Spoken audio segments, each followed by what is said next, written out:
到我哋能夠喺呢個當中去為著呢個建造業去禱告，甚至我哋嘅生命去禱告。主咧，你係嗰個帶我哋去離開呢個海島，就好似以色列人去帶領以色列人離開呢個為奴之地嘅嗰個主，係我哋嘅生命嘅主宰。讚美你嗰個，你係嗰個昔在、今在、永在嘅主。係啊，主咧，可能我哋好多時候喺職場裏邊，可能真係會任意妄為，甚至會好堅持自己嘅諗法，而與人嘅和睦之中，佢可能係失去咗個平衡。主咧，你今日親自嚟喺當中，用你嘅愛去修補你嘅關係。主咧，首先係讓我哋去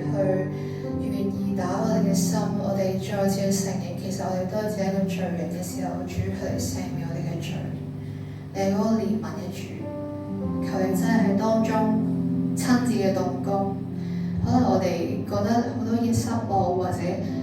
主咧，我哋喺呢啲嘅關係裏面覺得已經好無力嘅時候，主你嚟成為我哋嘅力量。求你都讓我哋喺呢啲嘅失去嘅平衡嘅當中，再次去揾到嗰個點樣去與人相交嗰個平衡，恢復翻我哋嗰個屬神兒女嘅身份。主要因為我哋喺呢個世界裏面，可能有好多嘅聲音去帶領咗我哋走得越嚟越遠，但係主咧，你今日再次嚟去呼叫我哋每一個，去提醒咗我哋係一個已經係得到你去拯救嘅屬神你嘅兒女。求你去親自咁樣去帶領我哋，再次我哋去看見，打開我哋嘅眼睛，主名求我想咧鼓勵大家為自己屋企祈禱，為你嘅家去禱告。你個家嗰個生活模式係咪同呢個其他人嘅家嘅生活模式有唔同咧？你個家嘅生活模式係咪分別出嚟嘅咧？所以咧，我哋要係聖潔，你嘅家係咪都係聖潔咧？個好消息係，就算未做到好好，我哋有上帝，我哋可以禱告住。